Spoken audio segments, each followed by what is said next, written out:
Alright y'all, let's talk about some hair.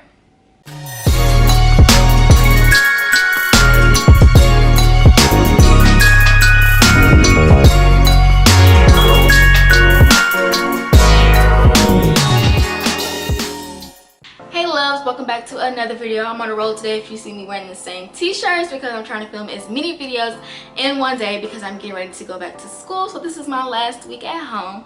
But I want to touch bases on hair texture, curl pattern, and porosity. I'm going to show you guys a clip of me demonstrating a porosity test on my hair. But yeah, let me go ahead and show you guys that, and then I'll talk about these topics after I show you guys the clip. Okay guys, so this will be the demonstration using the glass water test, and all the glasses are filled with water that is room temperature.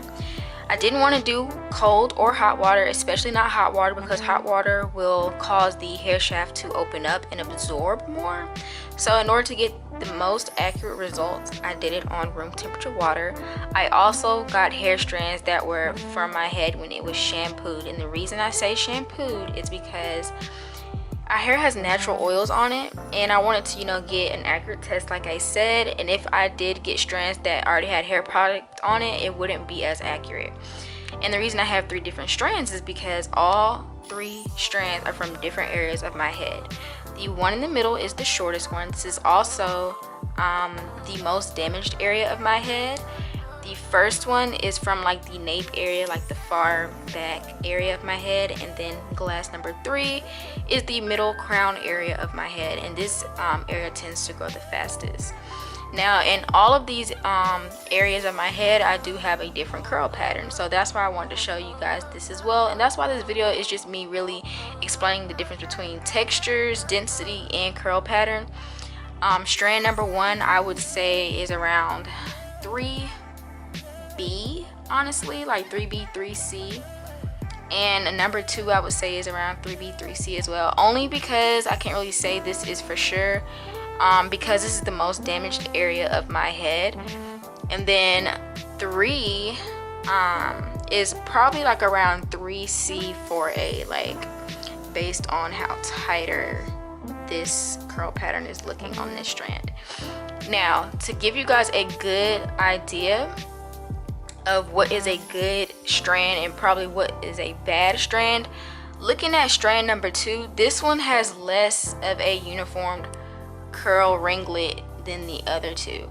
And think of it like, those old school phone cords that are springy. If it got a little jacked up or anything, the spring will be going different ways. So that's how I kind of explain this one. Now for the test, I'm going to drop each one of these strands in the glass jar and let it sit for 2 to 4 minutes, and we are going to see if it is low porosity, medium porosity, or high porosity. So I'm just going to sit it in there on top of the water like so.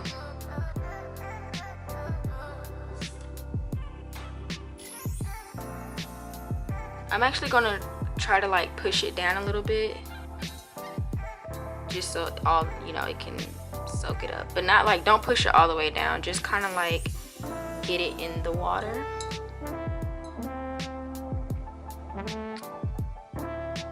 And now I'm going to come back in 2 to 4 minutes. Okay, so I am back, you guys, and I'm actually really shocked by the results, only because number 2, like I said, was the hair that was from the front portion of my hair that has the most damage. Only half of it has like really sunk, under the water. Everything else pretty much stayed above the line of where you would say whether it's normal or low porosity. Now if I had high porosity, every single one of these strands would be at the bottom of the glass. None of them are in the middle, with the exception of this one. I really just want to say half of that portion of my hair is damaged, and the other half is still like okay. So that could just be from the okay portion, but for the most part, I'm going to just go ahead and say I definitely see that I have low porosity hair. And then I will also explain after this, the difference between every single one of these porosities. But yeah, I just wanted to show you guys the results from my own Alright, so as you guys can see, I have low porosity hair, and I'm going to link naturallycurly.com in the description box below, because that is where I took my test initially before I actually did the physical test myself. This website is what I went on like back in the 6th grade when I put the flat iron down and really wanted to get into working with my natural hair. And it's great to just learn about your natural hair, you guys, because the way your hair grows out your scalp is you, and you need to learn how to be just, you know, informative to the max on your hair type. And one thing I didn't know was like the difference between all of this stuff. So 3 categories. We're gonna talk about hair type, as far as texture and curl pattern, and then we're going to talk about porosity. So starting off with curl pattern, a lot of people get that mixed up with texture. A lot of people think, oh, because you have 4C hair, that means your hair is coarse, and because you have 3C hair, that means your hair is not coarse. That is not the case. Curl pattern is different from hair texture. I know everyone gets that mixed up. It's really easy to get mixed up because a lot of hair companies make it seem like that is, you know, combined, when really it's not. So after I took my little test, turns out I have 3C hair, high density hair, which means the thickness, low porosity, and my texture is coarse. So with that being said, I definitely want you guys to click that link so you can do your test yourself. But let's talk about the shapes. I'm going to like put a little diagram showing you guys what I'm talking about. There's 4 categories. You have 1 through 4. Starting with 1 will be around your straight hair, 2 is around your wavy hair, and then it'll be 2A, 2B, 2C with different type of wave bends. And then, you know, you have your 3A, 3B, 3C, 4A, 4B, 4C. Now there are many cases where people can have multiple curl patterns throughout their head, because I know I do. Personally, my texture up here is more in the 3B range, and then everywhere else is more like 3C, 4A, especially like 4A in the back for me. But the texture also varies too, because it's coarser around the perimeter, and then my crown area is a lot finer.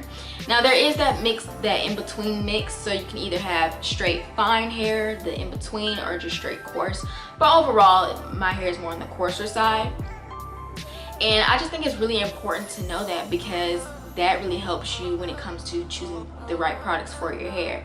Now with porosity, you have low porosity, medium porosity, and high porosity. Low porosity, again, I will show some picture clips up here somewhere on the screen. Low porosity is dealing with the hair strand and the cuticles. So the cuticles on your hair strand are like really tight together, which means it's harder for moisture to get in, harder for it to absorb moisture at that. So I have low porosity hair, and people tend to have low porosity hair if they don't use heat tools on a daily basis, which leads me on to talk about high porosity. High porosity is when your hair strand cuticles are extremely lifted, which means it's easy for moisture to get in, but it's also easy for moisture to get out. So, you know, that can be a big deal. And then medium porosity is when your hair is just like, just the slightest little bit, the cuticles are slightly open, so barely.